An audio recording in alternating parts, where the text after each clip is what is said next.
Auzubillahiminash-shaitanir-rajeem. Bismillahir-rahmanir-rahim. How are you, students? Hopefully you are doing well. It is our lecture number 7, and in this lecture we are going to start the book exercise of Try Again.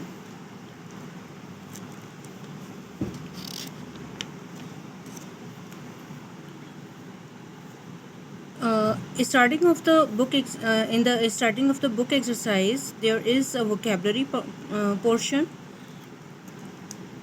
Question number A, part A. Write meanings of the following words. The words given us, number 1 is heed. Heed means तवज्जो देना और या pay attention. Persevere means महफूज करना. Strive कोशिश, case मामला या मुकदमा. Patience सब्र. Part B is the word given us for the synonyms. Find synonyms of the following words means we have to give the words they are similar in their meanings. कि उनके जैसे ही. अब courage है, courage की ही meaning में ऐसा लफ्ज़ लेना है जिसका भी meaning वही हो. ठीक है. Number 1, courage. The synonym of courage is bravery or resolution. 2, conquer. Conquer, the synonym of conquer is defeat. Disgrace, dishonor, hard, rigid, reward, honor.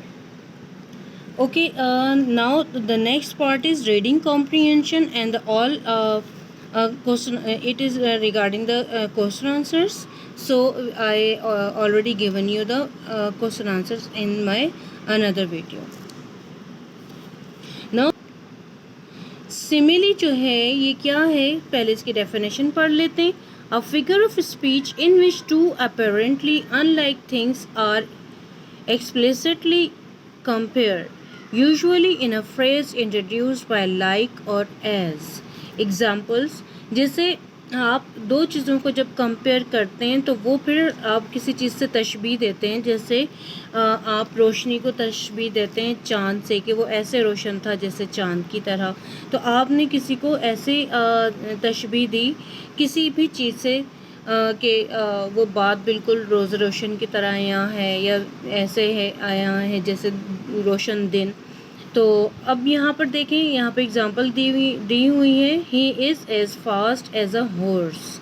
अब यहाँ पर किसी के ऐसे फास्ट होने को बयान किया गया कि जैसे ऐसा तेज़ जैसा कि घोड़ा.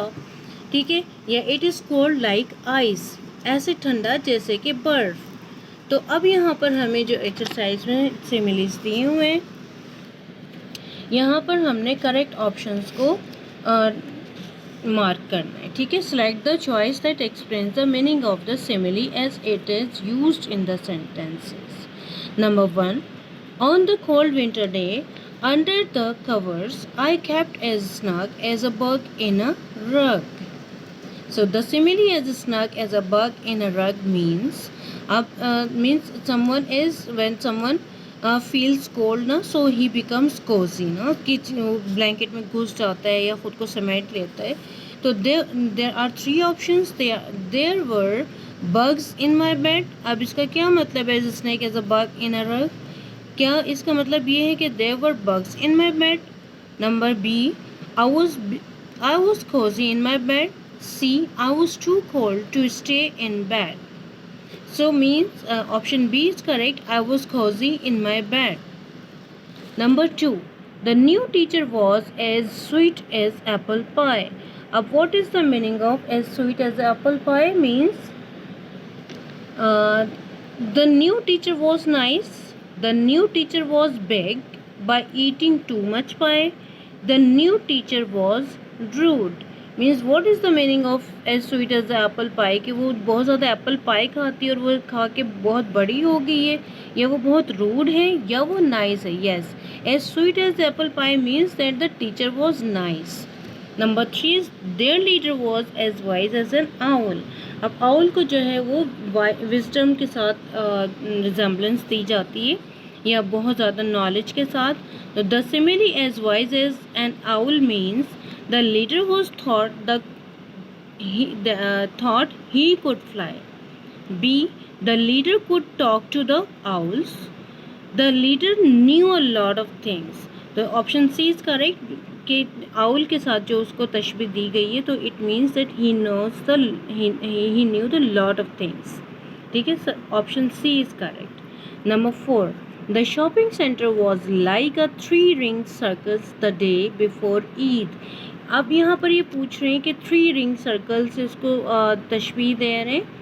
The simile like a 3-ring circus means कि जो 3-ring सर्कस होता है ना बहुत ज़्यादा रशी एरिया होता है. जिस वक्त 3-ring सर्कस कहीं पे हो रही होती है तो वहाँ बहुत ज़्यादा रश होता है.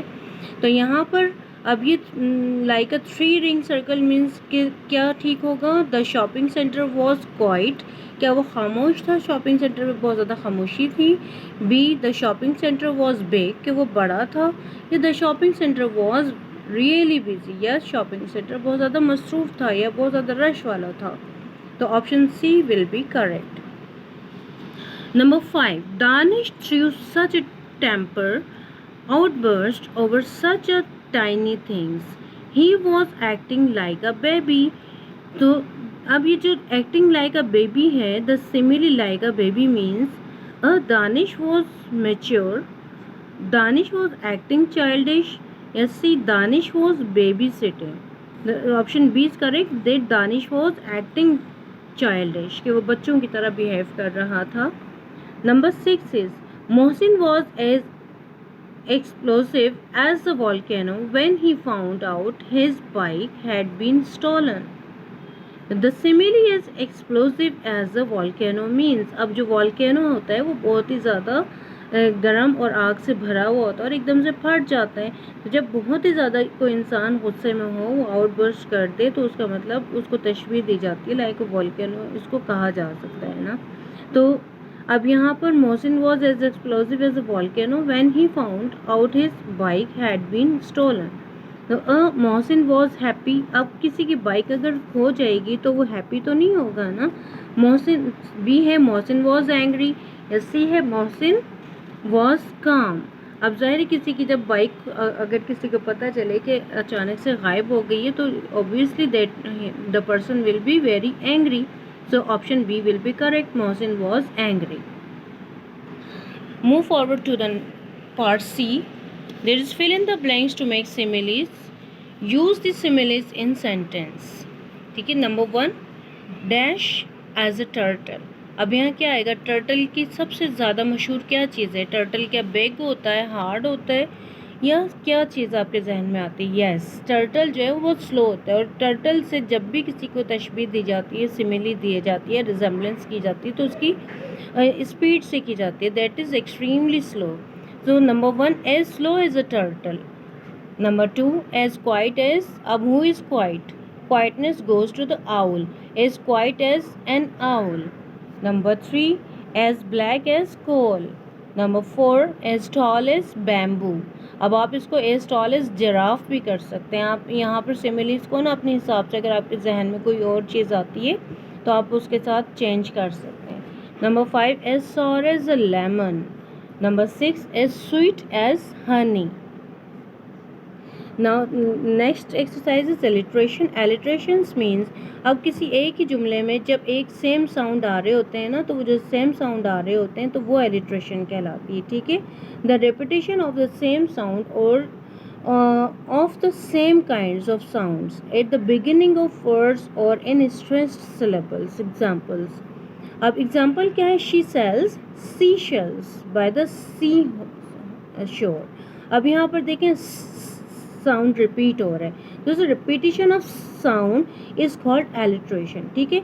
Like sweet bird सैंग. अब ये भी एलिट्रेशन है. यहाँ पर स्वीट है, यहाँ भी का साउंड आ रहा है, और सैंग भी जो है वो का साउंड दे रहा है. बहुत करीब करीब जब एक ही जुमले में बहुत करीब करीब एक ही साउंड रिपीट हो और वो हो भी कॉन्सोनेंट, वॉवेल ना हो, कॉन्सोनेंट हो, तो वो फिर क्या कहलाते हैं. एलिट्रेशन कहलाता है. अब कहीं पर ऐसे साउंड रिपीट हो रहा हो जो ई आई ओ यू जाता हो, वाउल जाता हो, तो वो फिर वो एलिट्रेशन नहीं कहलाता. एलिट्रेशन के लिए कॉन्सोनेंट का होना ज़रूरी होता है. अच्छा, अब ये पार्ट हम छोड़ देंगे, ये इतना आसान है कि इसमें जो फर्स्ट सेकंड थर्ड पर्सन और सब्जेक्ट प्रोनाउन और ऑब्जेक्ट प्रोनाउन, तो ये मेरा ख्याल है कि इसको यहाँ पर एक्सप्लेन करने की ज़रूरत नहीं है फॉर द ग्रेड 10।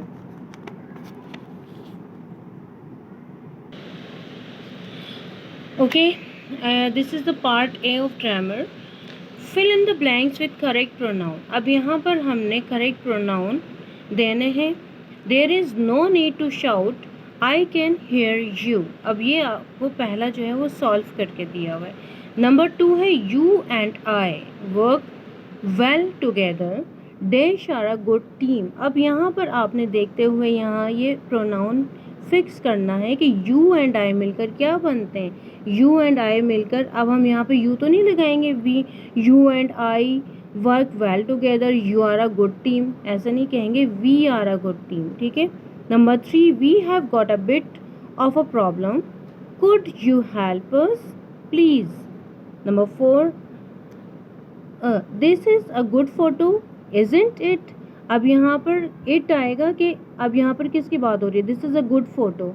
अब फोटो जो है ये नॉन लिविंग थिंग है और इसके लिए क्या चीज़ यूज़ होगी, इट यूज़ होगी. Isn't it, is Samina in it, क्या अब इस फोटो के अंदर समीना है. ठीक है. इसका बी पार्ट है yes that's her look, she is next to Fahad. अब यहाँ पर जब लड़की की बात हो रही है तो येस दैट्स हर लुक, अब लड़की के लिए क्या यूज़ होगा, her. And she is next to Fahad, यहाँ उसका ऑब्जेक्टिव प्रोनाउन यूज़ हो रहा है और यहाँ पर उसका सब्जेक्टिव कि she is next to Fahad.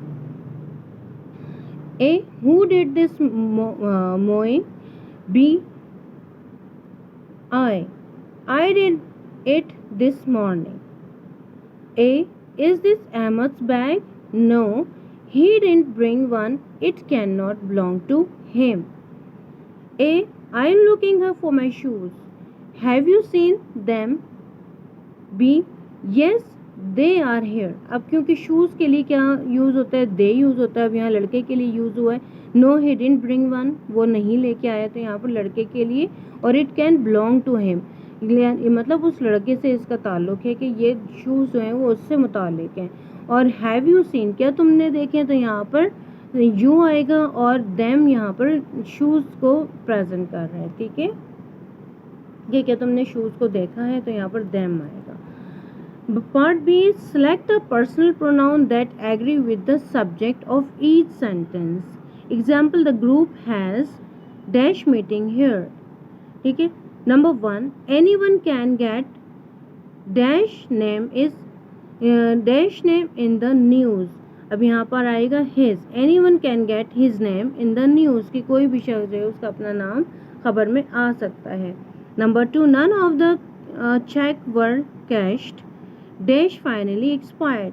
ये किससे रेफर कर रहे हैं, दे चेक से रेफर कर रहे हैं कि दे फाइनली एक्सपायर्ड, वो आखिरकार एक्सपायर हो गए. My mother and her sister took dash their vacation together. My mother and her sister, अब यहाँ पर उनकी वेकेशन क्या हुई, वो इकट्ठी थी, देयर. अब देयर किससे रिफ्लेक्ट हो रहे हैं, यहाँ पर my mother and her sister, मेरी वालदा और उनकी बहन जो है, टुक डैश देयर वेकेशन टुगेदर, कि ये इन दोनों को मिला के क्या बन रहा है, देयर वेकेशन. ठीक है. Number 4 is all are welcome. Dash just need to call for directions to the party. All are welcome. You just need to call for directions to the party. Number 5 is Venus and Mars have dash orbits nearer to Earth than to any other planets. अब यहाँ पर आएगा there, यहाँ पे Venus and Mars जो है वो there से रिफ्लेक्ट होंगे. ठीक है.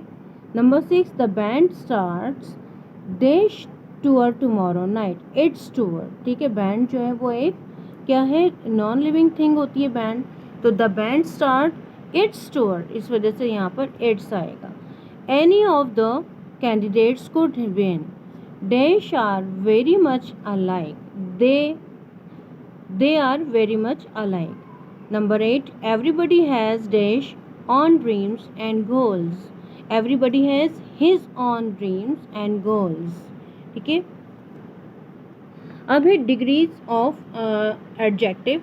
एडजेक्टिव जो हैं वो क्या होते हैं? एडजेक्टिव होते हैं किसी भी चीज़ को जो अच्छा, अब यहाँ पर जो हमारा नेक्स्ट पार्ट आ रहा है that is regarding degrees of adjective. Degrees of adjective, adjective पहले मैं एक्सप्लेन कर दूँ। Adjectives are those words they define noun. Noun को जो प्रॉपर डिफाइन करें वो एडजेक्टिव कहलाते हैं। लाइक शी स्पीक्स वेल, कि वो अच्छा बोलती हैं, या शी राइट्स वेरी नीटली, तो अब ये नीटली क्या होगा? एडजेक्टिव हो जाएगा। ठीक है, इसकी 3 डिग्रीज होती हैं। एक होती है पॉजिटिव, एक होती है कंपैरेटिव और एक होती है superlative.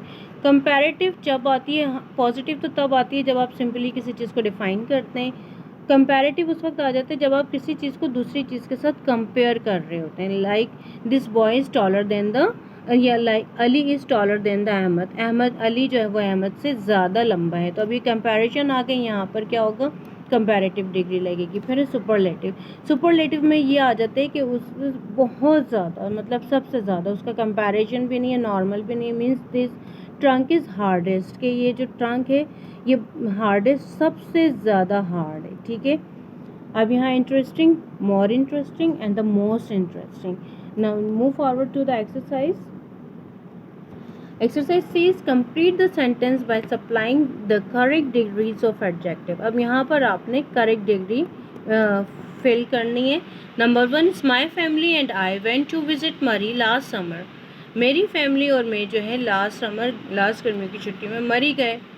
Of all the summers I have had, I would say this was the dash summer ever. अब आपको जुमले से देखते हुए ये लग रहा है कि यहाँ पर सुपरलेटिव डिग्री आएगी कि बेस्ट, कि वो क्या कह रही है? मैं और मेरी फैमिली जो है हम मरी गए घूमने के लिए। ऑफ ऑल द समर्स, सारी गर्मियों में, आई हैव हैड, मैंने ये पाई। आई वुड से, कि और मैं ये कह सकती हूँ, दिस वॉज द, अब ये तो नहीं कह सकते कि ये ठीक थी, ज़ाहिर है उसको तमाम छुट्टियों में जो कैसी लगी होगी कि ये बेस्ट छुट्टियाँ हैं। तो यहाँ पर सुपरलेटिव डिग्री आएगी बेस्ट, कि वो उसकी सारी छुट्टियाँ उन्होंने जब भी मरी में गुजारी उनमें ये छुट्टी सबसे ज़्यादा बेहतरीन गुजरी। Number 2, in Murree we enjoyed the horse ride, हमने मरी में घोड़े सवारी की।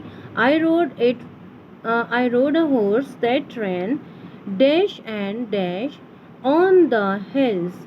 अब वो कैसा दौड़ रहा था? Faster and faster on the hills. Number 3, we also climbed a tree and when I reached the highest branch, I was dash tired than my sister। अब यहाँ पे then my sister आ रहा है, ये शो कर रहा है कि कंपैरिजन हो रहा है इस लड़की का इसकी सिस्टर के साथ। तो यहाँ पर कंपैरेटिव डिग्री आ जाएगी और यहाँ टायर्ड के साथ आएगा मोर टायर्ड। ठीक है, यहाँ पर आप क्या लिखेंगे? More tired than my sister. Number 4, I bought a jacket which was quite dash। I bought a jacket which was quite expensive। अब यहाँ पर क्या पॉजिटिव डिग्री आ रही है कि उसका ना तो कोई कंपैरिजन है और ना ही ऐसा कोई जुमले में ज़ाहिर हो रहा है कि वो जो है वो सबसे ज़्यादा एक्सपेंसिव है। And my sister chose a sweater because she found it much dash to buy. अब यहाँ पर क्या आ रहा है कि ये कंपैरेटिव में आ रहा है कि वो इससे चीपर यहाँ पे आएगा, कि वो दूसरे के मुकाबले में सस्ती उसे मिली। नंबर 5, आफ्टर अवर ट्रिप, हमारे ट्रिप के बाद, I feel I am the dash boy on earth, और इस ट्रिप के बाद मुझे लगा कि मैं इस ज़मीन पर सबसे ज़्यादा खुशकिस्मत हूँ। यहाँ पर आएगी सुपरलेटिव डिग्री लकीएस्ट। ठीक है, अच्छा, अब यहाँ पर आपका जो नेक्स्ट आ रहा है वो आ रहा है ऑर्डर ऑफ एडजेक्टिव। ये इतनी इम्पोर्टेंट नहीं है लेकिन फिर भी मैं आपको ये बता देती हूँ कि इसमें जब आपका एडजेक्टिव जब ज़्यादा होंगे ना, जब जैसे फ्रेजल नाउन फ्रेज बन जाता है या तो इसमें क्या होता है, एक से ज़्यादा जो एडजेक्टिव हों वो मिलकर किसी नाउन को डिफ़ाइन कर रहे होते हैं। तो जब एक से ज़्यादा एडजेक्टिव वर्ड्स आ रहे होंगे तो उनमें सीक्वेंस क्या होगी, ऑर्डर क्या होगा? नंबर 1 होगा value, number 2 size, number 3 age, number 4 shape, number 5 colour, number 6 origin and number 7 material. ठीक है, अब इनको देखते हुए हम एक्सरसाइज को करेंगे कि ऑर्डर हम रखेंगे। Number 1, we saw grey huge whale in the sea. अब यहाँ पर आपको बताया है कि अगर ये यहाँ पर कितने एडजेक्टिव आ रहे हैं, 1 2 3। सबसे पहले क्या आएगा, फिर आएगा ग्रे, क्योंकि यहाँ पर किसको दिया हुआ है पहले, जब ये साइज और कलर दिया हुआ है, तो यहाँ पर क्या आ रहा है, यहाँ पर आपका आ रहा है grey huge whale in the sea. Sequence आपको क्या दिया हुआ है, सबसे पहले वैल्यू आती है और या ओपिनियन आता है, फिर साइज आता है, फिर एज आता है, फिर shape, colour, origin and material. अब यहाँ पर तीन जो एडजेक्टिव दिए हुए हैं, ग्रे, ह्यूज, तो हम क्या लिखेंगे, यहाँ देखेंगे आपको साइज, तो पहले साइज आ जाएगा, ह्यूज जो है वो शो कर रहे हैं साइज, साइज आपका पहले आ रहा है। अगर कलर और साइज दिया हुआ है तो साइज पहले आएगा और कलर बाद में आएगा, ठीक है। तो हम क्या करेंगे, we saw a huge grey whale in the sea. Number 2, Babar uses the, अब यहाँ पे भी तीन एडजेक्टिव दिए हुए, ब्लू, मीडियम एंड रबर। तो क्या आएगा, सबसे पहले देखें साइज पहले आएगा या कलर पहले आएगा या मीडियम पहले आएगा। मटेरियल, मटेरियल आप देख रहे हैं नंबर 7 पे आ रहा है, साइज जो है वो नंबर 2 पे आ रहे हैं, ब्लू कलर जो है वो 5 पे आ रहा है। तो आप क्या करेंगे, medium blue rubber, Babar uses the medium blue rubber ball for basketball practice, ठीक है। आपने यहाँ से टेबल को देखते हुए अपने एडजेक्टिव को ऑर्डर देना है। Number 3, Mehreen brought dash bars to the birthday party. अब देयर आर 5 एडजेक्टिव वर्ड्स। अब यहाँ पर according to table then again you order. Number 1 पे आ जाएगा, ठीक है। फिर नंबर 2 पे आएगा आपका वैल्यू आ जाएगा, फ्यू आ जाएगा, ठीक है। और फिर आ जाएगा शेप आ जाएगा इसका, नंबर 4 पे शेप आएगा, लेकिन शेप से पहले यहाँ पर शेप, कलर भी आपका बाद में जाएगा और मटेरियल भी आपका लास्ट में चला जाएगा। A few triangular dark chocolate, a few triangular dark chocolate bars to the birthday party. Number 4, the pyramids of Egypt are made out of, अब यहाँ पर कितने आपको दिए हुए, 3 एडजेक्टिव वर्ड्स दिए हुए, dash boulders. The pyramid of Egypt are made out of enormous rectangular rock. Material last में चला गया, ठीक है। शेप आपका आ गया नंबर 4 पे, पहले शेप बाद में आ रहा है और आपका साइज जो है वो पहले आ रहा है, तो साइज पहले आ जाएगा, एनॉर्मस रेक्टेंगुलर रॉक बोल्डर्स, ठीक है। Number 5, Shahid can eat 5 thin crust square. अब यहाँ पर क्या है, शेप बाद में है और इसका जो क्या कहते हैं, साइज पहले है और वैल्यू सबसे पहले है, ठीक है। वैल्यू हमारी सबसे पहले आती है, इसलिए 5 सबसे पहले आ जाएगा, 5 thin crust square pizza slices, ठीक है। इसके बाद है adjective phrase. An adjective phrase is a group of words that functions like an adjective. कि ये क्या एडजेक्टिव फ्रेज क्या बन जाती हैं, कि जो एक से ज़्यादा अल्फाज मिलकर किसी चीज़ को डिफाइन करते हैं, जैसे the black umbrella is mine, the black umbrella is mine, ये जो ब्लैक अम्ब्रेला है वो मेरी है। The umbrella with the broken handle is mine. अब यहाँ पर अम्ब्रेला को कितने अल्फाज डिफाइन कर रहे हैं, आ ब्रोकन हैंडल। यहाँ पर जब एडजेक्टिव एक से ज़्यादा अल्फाज जब किसी नाउन को डिफाइन कर रहे होते हैं तो वो एडजेक्टिव फ्रेज बन जाती है, ठीक है। An example, the adjective black describes the umbrella. In example B, the adjective phrase with the broken handle describes the umbrella. It does the work of an adjective. और इन सारे लफ्ज़ों ने एडजेक्टिव का काम किया है, ठीक है। तो जब एडजेक्टिव को डिफाइन करने के लिए एक से ज़्यादा एडजेक्टिव यूज़ हो रहे होते हैं तो वो फिर एडजेक्टिव फ्रेज बन जाती है। Now the E part exercises, pick out the adjective phrase in each sentences. Number 1, he bore a banner with the strange device. He bore a banner with the strange device. So with the strange device is a adjective phrase. Number 2, the principal of this school is on leave. तो अब आप बताइए इसमें कौन सा होगा adjective phrase. यहाँ पर एडजेक्टिव फ्रेज आ जाएगा of this school.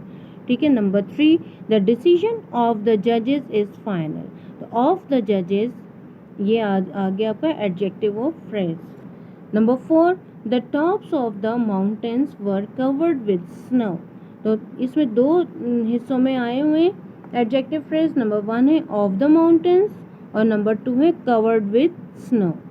Number 5, the runner in the rear did not quality.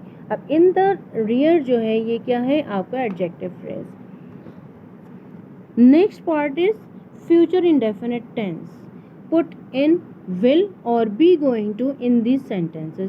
अब let me define you little bit about the future indefinite. इस यहाँ पर आपके जो future indefinite sentence हैं इसके अंदर will यूज़ होता है और ये future को डिफाइन करते हैं और ये बिल्कुल future के simple tense होते हैं with first form of word. ठीक है. hey we don't have any bread. इसका B पार्ट जो इसका आंसर जाएगा B. I know I am going to get some from the shop. यहाँ पर आपने फ्यूचर इंडेफिनिट टेंस में यूज़ करना है या फिर बी गोइंग टू. ये दो चीज़ों में विल आएगा या फिर बी गोइंग टू. ठीक है. तो I am going to get some from the shop. Part 2 है we don't have any bread. So B really I will get some from the shop then. Number 3, A part, dialogue A. Why do you need to borrow my suitcase? B. I am going to या I will भी आ सकता है visit my mother in Multan next month. Number 4, I am really cold. इसका part B of dialogue. I will turn the heater on. Number 5, are you going to Jamshed's wedding tonight? B. Yes, are you going to? I will give you a lift. Number 6, A. Are you busy today? क्या आज आप busy हैं? Would you like to have coffee? क्या आप coffee लेना पसंद करेंगे? B. Sorry, I will go to the library. I have been planning to study all day. Number 7, A. Why are you carrying a hammer? B. I am going to put up some pictures. Okay students, now our book exercise of try again has been completed. So hopefully that you are understanding my lecture. If you like, so don't forget to press the like button and subscribe my channel. Thanks a lot. Have a nice day. Allah Hafiz.